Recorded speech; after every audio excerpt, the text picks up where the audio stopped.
नमस्कार दोस्तों, आर.एस. अग्रवाल के ऑफिशियल यूट्यूब चैनल पर आप सभी का स्वागत है। और आज हम लोग बात करने वाले हैं पूरक कोणों के त्रिकोणमितीय अनुपात, जो कि आपके कक्षा 10 का टॉपिक है। इस टॉपिक पर हम लोग डिस्कस करेंगे, कुछ इसके अभ्यास प्रश्नों को देखेंगे और उन अभ्यास प्रश्नों के साथ ये भी समझने की कोशिश करेंगे कि कौन कौन से सूत्रों का उपयोग करके हम प्रश्नों को हल कर सकते हैं। तो आइए शुरू करते हैं इसको। तो पहला प्रश्न हमसे कह रहा है कि त्रिकोणमितीय तालिकाओं का प्रयोग किए बिना निम्नलिखित का मान ज्ञात कीजिए। cos 53 अंश बटे sin 37 अंश। अब इस चीज को निकालने के पहले हमको एक दो छोटी चीजें समझनी है, वो मैं आपको समझा देता हूं। तो हमने क्या किया, देखिए कि एक यहां पर त्रिभुज लिया जो कि हमारा है समकोण त्रिभुज। इस समकोण त्रिभुज में आपका ये कोण हुआ 90 अंश का, ठीक है, ये 90 अंश का कोण हो गया। ये कोण अगर हम थीटा बोले तो ये कोण कितना हो जाएगा, 90 ऋण थीटा हो जाएगा, क्योंकि त्रिभुज के तीनों कोणों का जो वो होता है सम होता है वो 180 अंश होता है। तो अगर हम देखेंगे तो ये आपका 90 ऋण थीटा बन गया। अब क्या हुआ, यहां पर हमने लिखा साइन थीटा का मान। तो अगर साइन थीटा का मान मुझसे पूछा जाएगा तो मैं बोलूंगा लंब बटे कर्ण। तो लंब बटे कर्ण लिखना है, अगर इसको हम नाम भी दे देते हैं, ठीक है। यह है ए और ये हमारी भुजा है, ये ए बी और ये सी है। तो अगर मुझे लंब बटे कर्ण लिखना होगा तो मैं क्या लिखूंगा, मैं लिखूंगा बी सी बटे ए सी लिखेंगे। अब क्या हुआ, इस त्रिभुज को हम इस तरह की बजाय अब दूसरे तरीके से रख लें। तो हमारा त्रिभुज ये वही है, लेकिन अब इसको रखने का तरीका अलग हो गया। यानी कि इसका जो आधार अभी ए बी था, उस आधार को हमने बदल के अब बी सी कर दिया। तो आधार यदि बदल के BC कर दिया तो ये जो समकोण था 90 अंश का, ये तो B पर बन ही रहा है, किंतु यहां पर जो कोण आएगा ये आपका बदलकर अब हो गया 90 ऋण थीटा। और यहां पर जो ऊपर की भुजा है अब ये हो गया ऐसा A। तो ये बिंदु A हो गया, ये बिंदु आपका B पहले से था और ये C हो गया। तो ये जो AC भुजा ऐसे थी, उस AC भुजा को पलट के हमने ऐसे कर दिया, ठीक है। अब यहां पर अगर बात करें और मैं आपसे इस वाले पे बोलूं, इस वाले त्रिभुज में हम बात करें और हम ये बोलें कि साइन 90 ऋण थीटा जो है इसका मान क्या होगा, तो आप बोलोगे कि सर अब तो ए बी बटे ए सी हो जाएगा। हो जाएगा, होगा कि नहीं होगा। इस वाले में बी सी बटे ए सी था, लेकिन जब साइन 90 ऋण थीटा की बात कर लिया तो ए बी बटे ए सी हो गया। अब वापस से ऊपर वाले त्रिभुज पे चलते हैं और ऊपर वाले त्रिभुज पे यदि मैं आपसे बोलूं कि cos थीटा का मान क्या होगा, तो आप बोलोगे कि सर ये तो आधार बटे कर्ण होगा। तो आधार हमारा है ए बी और कर्ण हमारा है ए सी है। अब अगर यहां पर देखेंगे तो आपको दिख रहा होगा कि यहां पर भी ए बी बटे ए सी है और यहां पर भी ए बी बटे ए सी है। यानी कि इन दोनों जो चीज लिखी गई इनका दायां पक्ष एक बराबर है। तो दायां पक्ष एक बराबर है तो हम बोल सकते हैं कि इनका बायां पक्ष भी बराबर होगा। यानी यहां पर लिखा जा सकता है कि साइन 90 ऋण थीटा ये बराबर होगा कॉस थीटा के, ठीक है। इसी तरीके से अगर हम उल्टा यूज करना शुरू करें, यानी कि हम साइन थीटा की जगह कॉस थीटा की वैल्यू रखते और कॉस थीटा के बाद यहां पर भी कॉस थीटा की वैल्यू रखते और फिर उसको साइन थीटा से हम मैच करते तो भी सेम बनता। तो यहां पर हम लिख सकते हैं इसको कॉस 90 माइनस थीटा ये बराबर होगा आपके साइन थीटा के, ठीक है। आगे बढ़े तो हम बोल सकते हैं इसी तरीके से कि हमारा कॉसेक 90 ऋण थीटा जो होगा ये बराबर होगा हमारे सेक थीटा के, और सेक 90 ऋण थीटा जो होगा ये हमारा बराबर होगा कॉसेक थीटा के। इसके अलावा दो और बचते हैं जिनको हम बोलते हैं tan 90 ऋण थीटा, ये आपका कॉट थीटा के बराबर होता है, और कॉट 90 ऋण थीटा जो होता है ये हमारा tan थीटा के बराबर होता है। अब इतनी चीजें तो हमारी हो गई। इसके बाद एक छोटा सा चीज और होता है, वो हमने पिछले वाले वीडियो में भी इसके बारे में बात की थी और मैं वापस बता दे रहा हूं। हम त्रिकोणमिति में तीन उपयोग करते हैं सूत्रों का। एक होता है साइन स्क्वायर थीटा धन कॉस स्क्वायर थीटा ये बराबर होता है 1 के। दूसरा जो सूत्र होता है वो होता है कॉसेक स्क्वायर थीटा ऋण कॉट स्क्वायर थीटा बराबर 1, और तीसरा होता है sec square theta minus tan square theta ये 1 के बराबर। तो ये तीन सूत्रों का उपयोग होता है। इनके बारे में पिछले वीडियो में हम ऑलरेडी डिस्कस कर चुके हैं कि इनको कैसे निकालते हैं, क्या होता है। तो अगर आपको देखना है तो पिछला जो है कि कुछ विशिष्ट कोणों के त्रिकोणमितीय अनुपात, उस वीडियो को आप देख लीजिए, उस वीडियो में आपको इसके बारे में पता चल जाएगा। ठीक है, तो अब इन दो चीजों को हम याद रखेंगे और हमारे सारे प्रश्न सॉल्व हो जाएंगे। अब इस प्रश्न को शुरू करने के पहले मैं आपको एक छोटी सी चीज समझाना चाहता हूं, वो अगर आप लोग समझ गए तो राजा बाबू सारे क्वेश्चन निकल गए। यहां पर बोल दिया कि एक समकोण त्रिभुज है एबीसी और इस समकोण त्रिभुज में आपका कोण भी 90 अंश का है। तो अगर कोण भी 90 अंश का है और हमने ऐसा मान लिया कि ये जो हमारा कोण ए है ये 37 अंश का है, ठीक है, हमने ये मान लिया कि हमारा कोण ए 37 अंश का है। तो अगर मैं आपसे पूछूं कि इस कोण सी का मान कितना होगा तो कितना होगा? इस कोण सी का मान आप बोलोगे कि सर 90 ऋण 37 होगा, यानी कि ये आएगा 53 अंश का होगा। फिर अगर मैं आपसे बोलूं कि अगर मैं इस 37 अंश को 37 की तरह नहीं लिखना चाहता हूं और मैं 90 ऋण 53 की तरह लिख दूं तो क्या आपको कोई फर्क पड़ेगा? आप बोलोगे कि हमको क्यों ही फर्क पड़ेगा, सही तो लिख रहे हैं आप। फिर मैं अगर आपसे बोलूं कि ये जो 53 अंश का कोण है, अगर इसको 53 की तरह ना लिख के इसको मैं 90 अंश ऋण 37 अंश लिख दूं तो क्या फर्क पड़ेगा? फिर वही बात आएगी कि क्यों ही फर्क पड़ेगा, सही तो लिखा है। वही चीज वहां उपयोग करना है।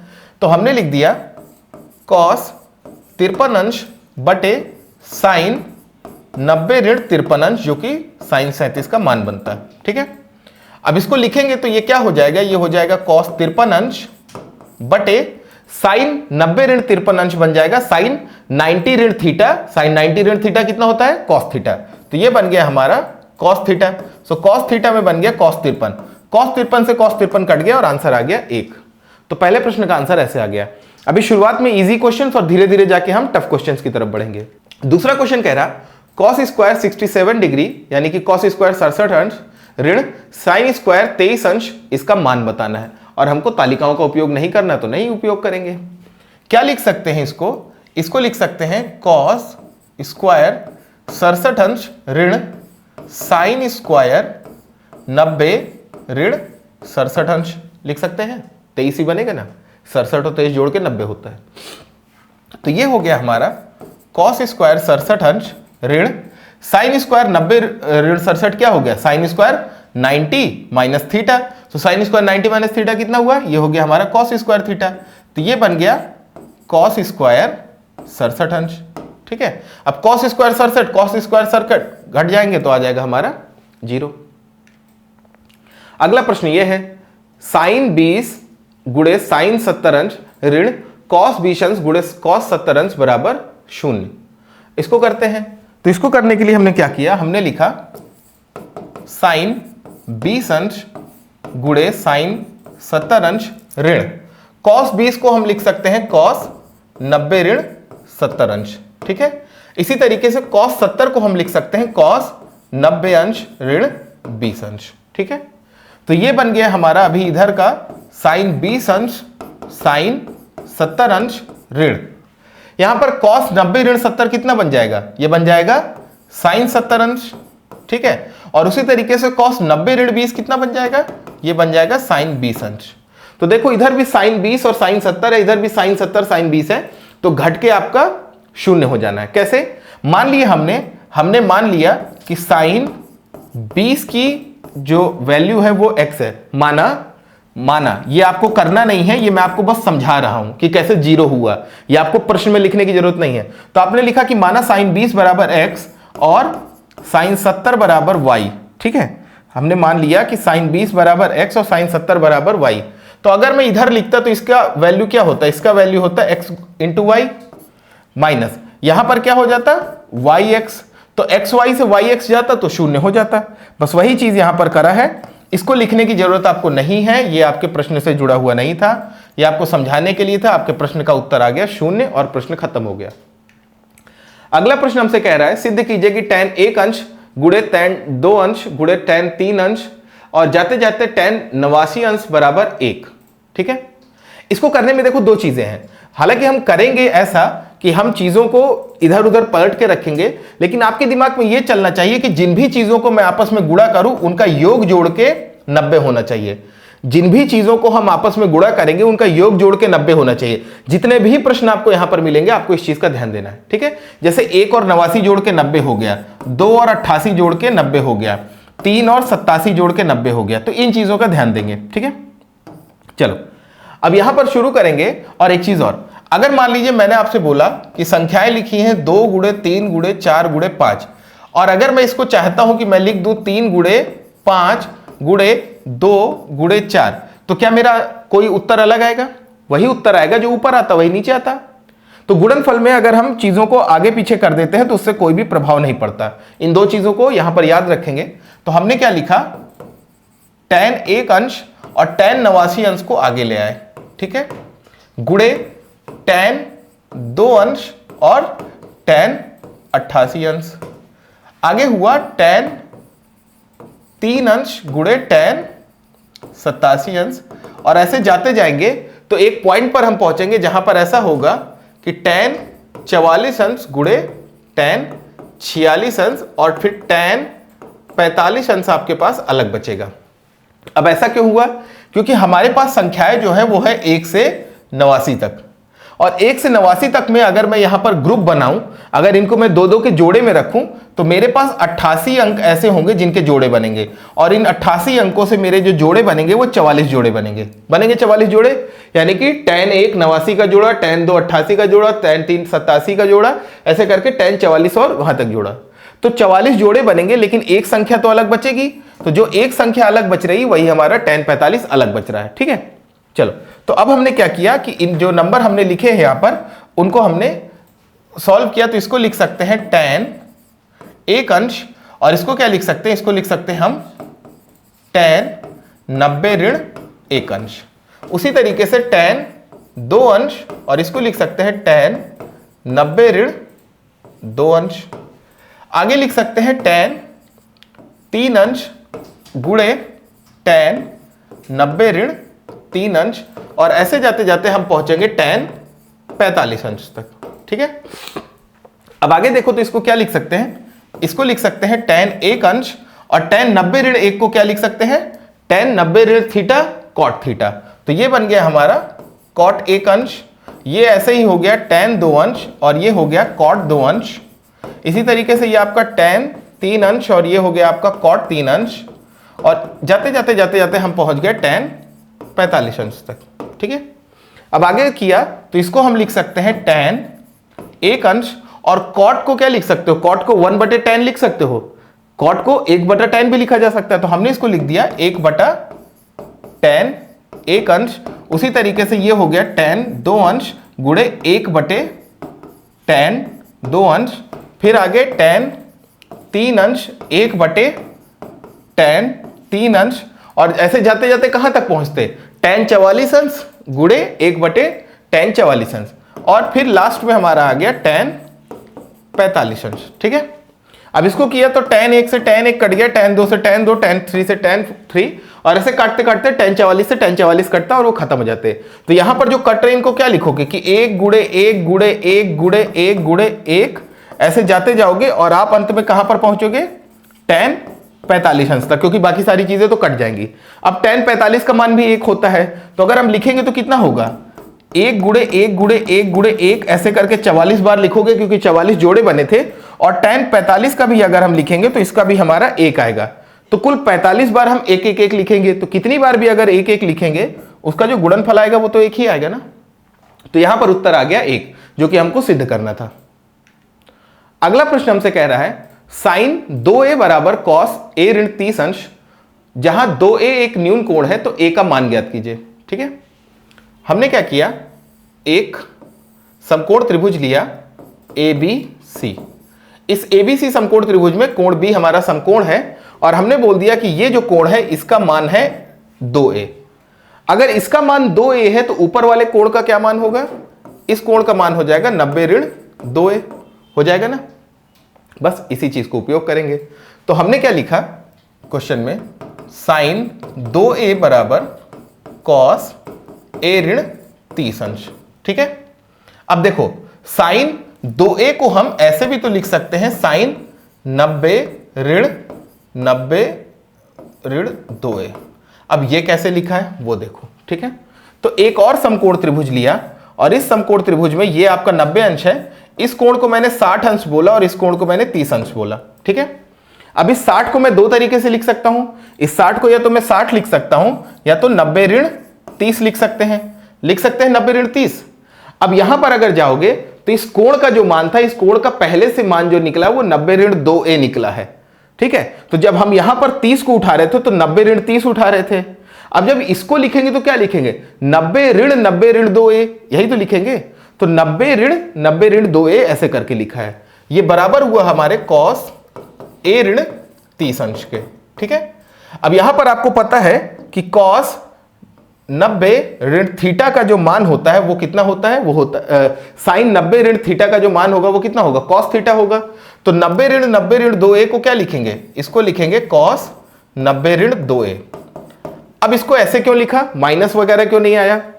तो देखो, अगर मैं इसको लिखता, इस वाली चीज की बात कर रहा हूं, अगर मैं इसको लिखता तो मैं इसको लिखता कि साइन 90 ऋण 30 अंश बराबर कुछ भी, है ना।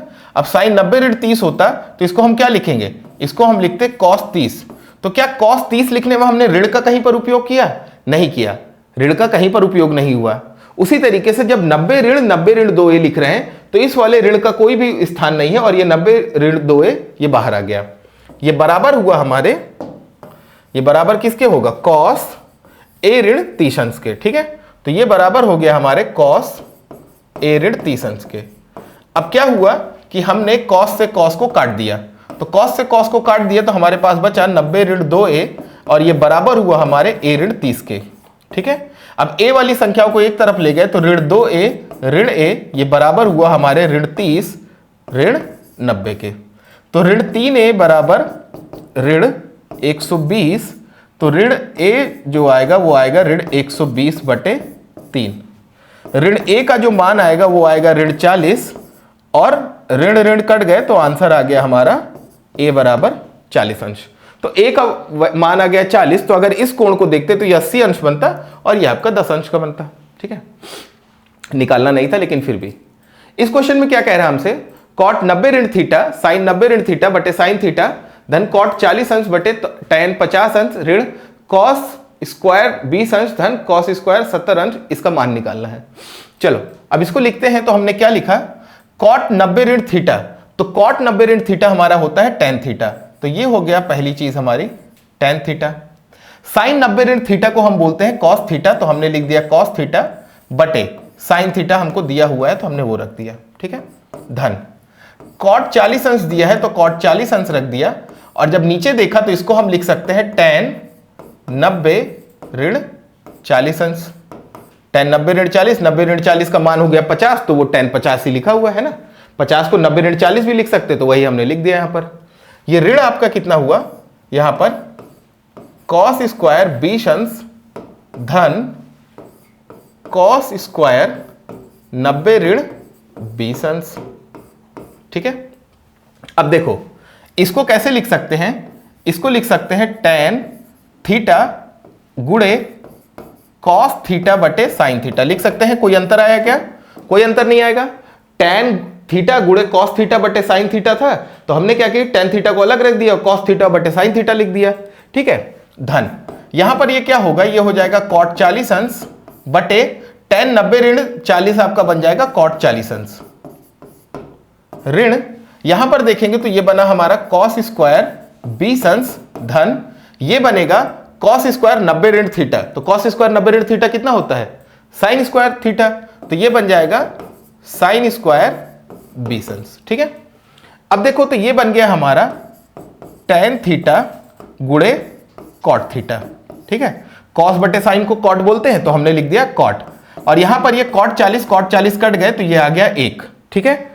आगे बढ़े तो क्या हुआ यहां पर कि ऋण साइन स्क्वायर 20 धन cos स्क्वायर 20, तो साइन स्क्वायर थीटा धन cos स्क्वायर थीटा बराबर 1 होता है, तो यहां पर जो इसका मान आ गया वो 1 आ गया, ठीक है। अब tan थीटा गुणे cot थीटा को क्या लिख सकते हैं, इसको लिख सकते हैं tan थीटा गुणे 1 बटे tan थीटा लिख सकते हैं, धन 1 ऋण 1, तो ये tan थीटा से tan थीटा कट गया, तो अब क्या हुआ कि tan थीटा से tan थीटा कटा तो वहां से आ गया 1 धन 1 ऋण 1, तो ये हो गया 2 ऋण 1 और ये आ गया उत्तर 1। तो इसका जो हमको सिद्ध करना था, तो इसका हमारा पूरा जो आंसर आया वो आया 1, जो कि हमको निकालना था, ठीक है। अगला प्रश्न हमसे कह रहा है साइन स्क्वायर 63 अंश धन साइन स्क्वायर 27 अंश बटे सेक स्क्वायर 20 अंश ऋण cot स्क्वायर 70 अंश धन 2 साइन 36 अंश साइन 42 अंश सेक 48 अंश सेक 54 अंश बराबर 3। ठीक है, चलो अब इसको लिखते हैं। तो कैसे लिख सकते हैं इसको हम लिख सकते हैं साइन स्क्वायर 63 अंश धन साइन स्क्वायर 90 ऋण 63 लिख सकते हैं। 27 अंश को 90 अंश ऋण 63 अंश भी लिख सकते हैं बटे यहां पर हो गया हमारा सेक स्क्वायर 20 अंश ऋण कॉट स्क्वायर को लिख सकते हैं हम कॉट स्क्वायर 90 ऋण 20 अंश लिख सकते हैं। 90 ऋण 20 का मान 70 ही होगा धन 2 गुणे। अब देखो साइन 36 अंश साइन 42 अंश सेक 48 अंश सेक 54 अंश ये आपस में सब गुणे में है, तो हम क्या करेंगे कि इनको आगे पीछे करके रखेंगे। लेकिन मैंने आपको पहले ही बताया है कि जब भी हम आगे पीछे कर रहे हैं तो हम इस बात का ध्यान देंगे कि जो भी हमारे नंबर आपस में गुणनफल के लिए आ रहे हैं उनका योग 90 बन रहा हो। तो यहां पर देखो तो 36 और 54 का योग आपका 90 बनेगा और 42 और 48 का योग आपका 90 बनेगा। तो हमने क्या किया, इसको ऐसे लिखा साइन 36 अंश सेक 54 अंश और साइन 42 अंश सेक 48 अंश। ठीक है, और ये बराबर हमारा 3 के है। अब यहां पर देखेंगे तो इसको लिख सकते हैं साइन स्क्वायर 63 अंश धन साइन स्क्वायर 90 ऋण थीटा कितना हो जाएगा कॉस स्क्वायर, तो ये हो गया हमारा कॉस स्क्वायर 63 अंश बटे ये है हमारा सेक स्क्वायर 20 अंश ऋण कॉट स्क्वायर 90 ऋण थीटा क्या होता है, ये बनेगा हमारा tan स्क्वायर, तो ये हमारा बन गया tan स्क्वायर 20 अंश। ठीक है, धन 2 गुणे साइन 36। ठीक है, और इस सेक 54 को हम लिख सकते हैं 1 बटे कॉस 54 लिख सकते हैं। उसी तरीके से यहां पर हो गया ये साइन 42 और इस सेक 42 को हम लिख सकते हैं 1 बटे कॉस 42, ये सब बराबर है 3 के। अब यहां पर देखोगे तो साइन स्क्वायर थीटा धन कॉस स्क्वायर थीटा बराबर 1, तो साइन स्क्वायर 63 अंश धन कॉस स्क्वायर 63 अंश इसका मान आ जाएगा 1 बटे सेक स्क्वायर थीटा ऋण tan स्क्वायर थीटा इसका मान होता है 1, तो यहां पर सेक स्क्वायर 20 अंश ऋण tan स्क्वायर 20 अंश का मान भी हो जाएगा 1। ठीक है, धन 2 गुणे साइन 36 अंश गुणे 1 बटे कॉस 90 ऋण 36 अंश। ठीक है, क्यों किया था 54 को 36, मैंने इसीलिए बोला था कि उनको पास में लाके रखेंगे ताकि हम उनको अपने हिसाब से बदल सके। तो 54 अंश को हम 90 ऋण 36 अंश भी बोल सकते हैं। इसी तरीके से ये है हमारा साइन 42 अंश और इसको लिख सकते हैं 1 बटे कॉस 90 ऋण कितना था, अच्छा ये 48 था, ये 48 था, 1 बटे सेक 48 था ना, तो कॉस 48 बनेगा 90 बटे 90 ऋण 42 अंश। ठीक है, और ये सब हमारा 3 के बराबर है। तो इधर से हमारा आ गया 1। ठीक है, धन इसको क्या लिखेंगे, इसको लिखेंगे 2 गुणे साइन 36। ठीक है, गुणे 1 बटा ये कॉस 90 ऋण 36 क्या बनेगा, ये भी साइन 36 बन जाएगा, तो ये बन गया साइन 36। आगे बढ़े तो हमारे पास था साइन 42 अंश। ठीक है, और 1 बटे कॉस 90 ऋण 42 भी हमारा बन जाएगा 1 बटे साइन 42 अंश। ठीक है, तो साइन 42 से साइन 42, साइन 36 से साइन 36 कट गया, तो हमारे पास क्या बचा, हमारे पास बचा 1 धन 2 गुणे 1 साइन 36 और 1 बटे साइन 36 से 1 आ गया और गुणे साइन 42 गुणे 1 बटे साइन 42 से भी 1 आ गया, तो ये हो गया 1 धन 2 गुणे 1 आ गया 2। तो इसको पूरा सॉल्व किया तो आ गया 3 और 3 ही हमको उत्तर निकालना था, तो वो आ गया 3। ठीक है ना, चलिए तो ये थे आपके क्वेश्चन इस वीडियो में। अगर आपको ये वीडियो पसंद आया है तो इस वीडियो को लाइक करें। अगर आपको किसी प्रश्न में प्रॉब्लम होती है तो आप उस क्वेश्चन को कमेंट सेक्शन में डाल सकते हैं, उसके बारे में हम किसी और वीडियो में डिस्कस कर लेंगे। मिलते हैं नेक्स्ट वीडियो में, तब तक के लिए बाय बाय।